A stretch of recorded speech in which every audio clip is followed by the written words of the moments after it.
Hi everyone, I'm Hanna and you're welcome to my allotment. I'm here to talk about all the seeds I'm going to sow in April, and we are now entering the really busy time on the allotment and in the gardening year. So there's a lot to sow, but there's some surprises that I'm gonna wait with until May. So as a reference, my allotment is based outside Oxford, UK, where we have temperate oceanic climate with mild winters and cool summers, and the last frost date is mid-May. So that one is very important to find out for your area, and you adjust your sowings according to that.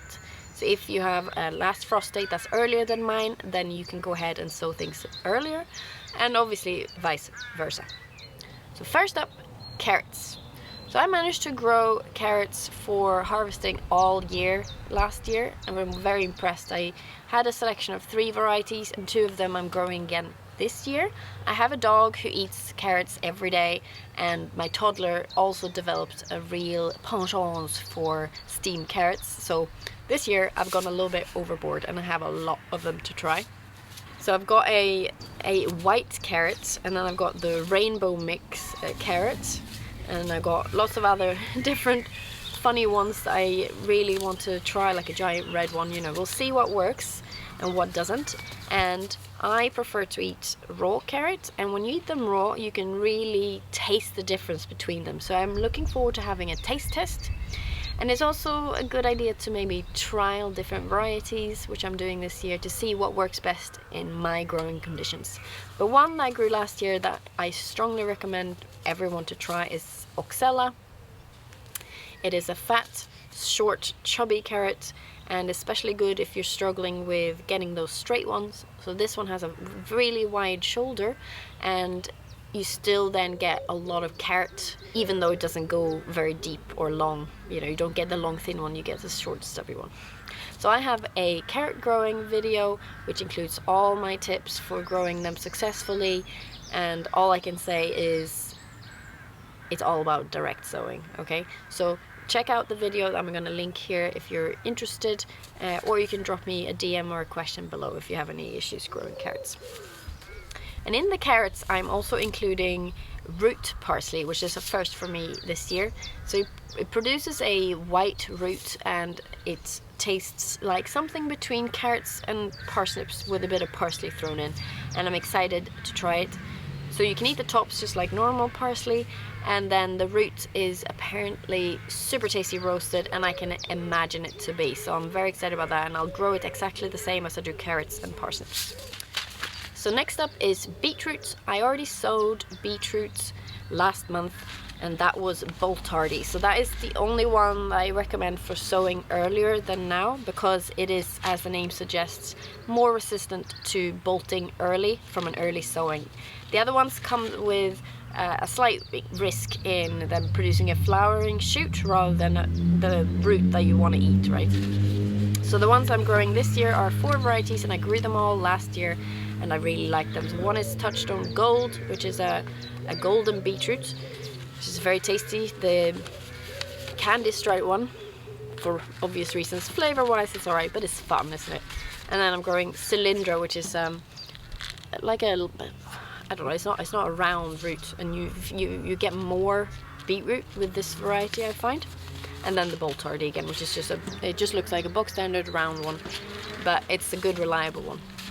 So next up is leeks. I know some people sow them earlier than this, but I prefer them to start them now. I don't eat many leeks, but I do wish I could have harvested a few more than I did last year. So last year they were hit so bad with allium leaf miner, and they basically took the whole harvest. So the allium leaf miner is a recent pest that has arrived in the UK since 2002, and it's becoming more and more prevalent, and I think it was really bad last year due to maybe the milder winter we had, which meant, I guess, more of the pupae survived in the soil. So I'm hoping, since we had a colder winter, it might be less of a problem, but I'm not taking any chances with any of my alliums. They're all being grown under mesh, which is the only thing you can do to prevent it. Obviously, if you're growing your alliums in soil that had allium leaf miner in it, obviously they're still there, so having mesh over is not going to protect them.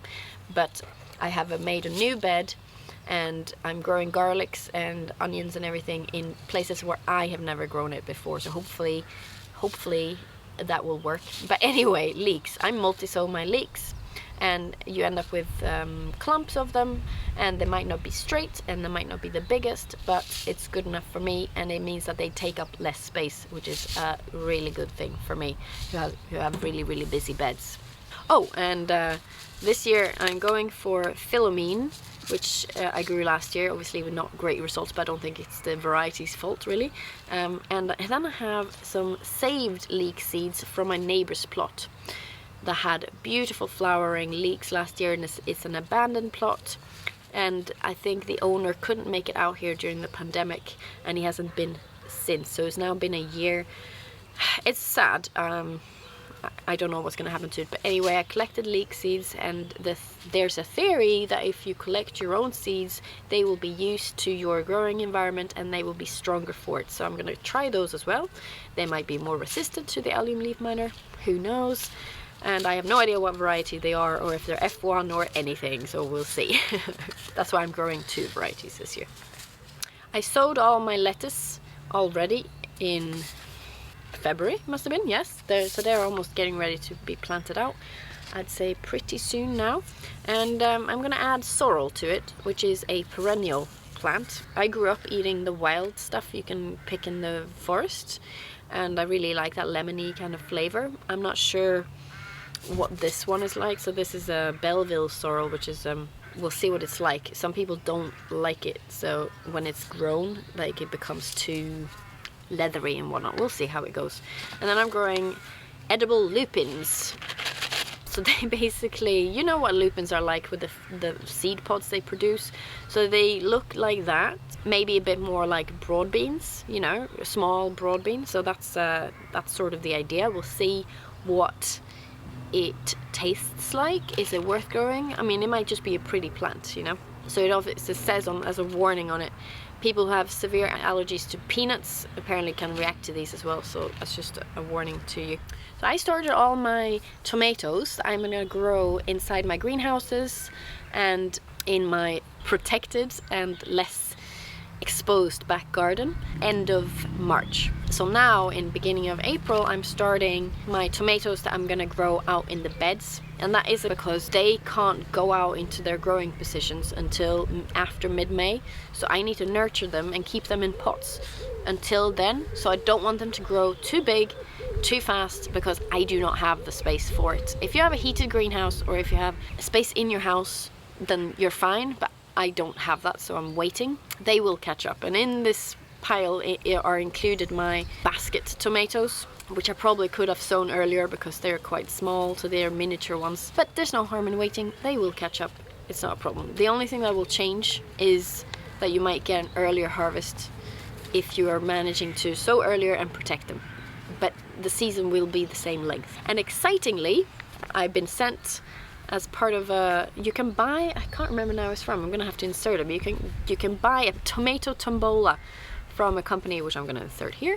And one of my Instagram friends, Make Bake and Grow, sent me as part of this some of the seeds from that packet. So I have no idea what they are. I think there are 6, it says here, and I'm gonna sow them all and grow them outside, and we'll see what we get. Some might be dwarf, some might be giants, some might be bush. We'll see. We'll see what they are, but I'm very excited about that. And then because I've sown my tomatoes, it's time to sow the basil. So I tend to use that as a rule. My companion plants that I grow with my tomatoes, I sow with my tomatoes. So with that includes marigolds, which I sowed last week, and now it's the basil time. So I've gone a bit crazy for basil again. I only grew sweet basil last year, and it worked really well in the greenhouse.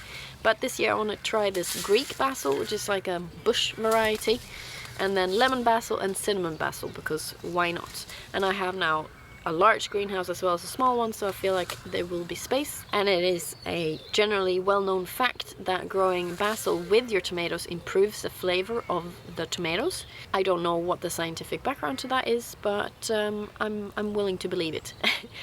It's true though that the flavors work really well together, so that's reason enough. So basil is one of those things that have minute seedlings, but it is actually quite a large plant.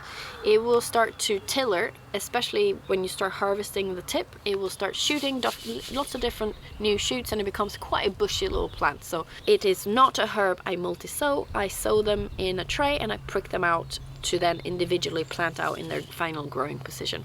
And this should be done, as with the tomatoes, after any risk of frost, or inside the greenhouse, maybe slightly earlier, depending on.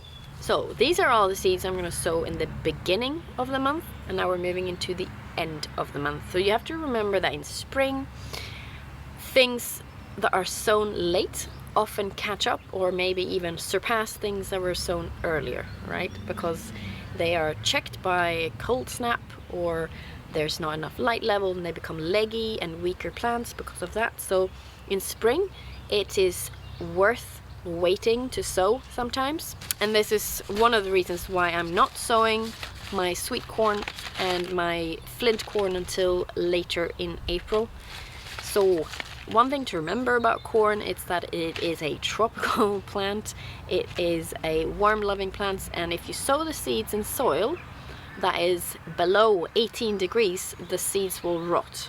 Okay, so if you're gonna direct sow, you can imagine you have to wait until maybe May for it to be reliably warm in the soil. So I obviously sow them in modules in my greenhouse, where I can germinate them inside my house first and then protect them inside the greenhouse.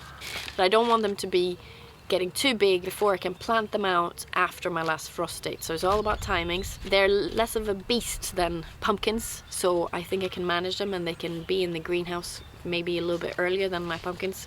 But the varieties I'm growing this year is a bicolored sweet corn, and then Tramont, which is a late sweet corn, which I grew last year and was excellent, but I want an earlier variety, so the bicolor is an early one. And then double red, which is brilliantly colored kernels in red and purple on white background, so I'm excited about that too. And then again, I'm growing my glass gem corn. I have some seeds left in the packet, and I also have loads of them that I've saved. So because this is a flint corn, and it's a corn that you use to pop with for popcorn, or you can grind it into flour, they are just beautiful. So if you don't know what they look like, Google glass gem corn and be amazed, right? They have a very interesting history as well, but they take a long time. I think I sowed them in April last year, and I didn't harvest them until November. So it's a long wait, and they take up a lot of space. But I'm growing them again this year, so that's a good sign. So another vegetable I wait to sow until end of April is chard.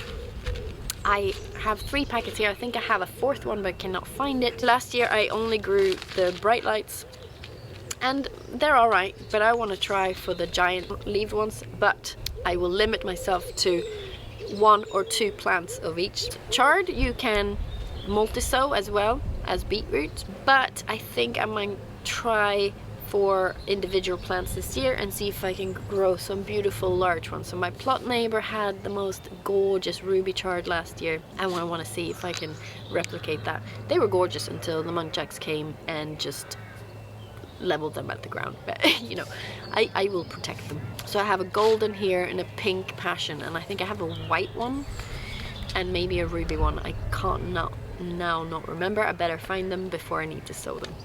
I have decided this year to not start my winter squash or courgettes or cucumbers until the first week of May. What? Yes, you heard me right. So I will not be discussing those seeds in this video. You'll have to wait for the May one.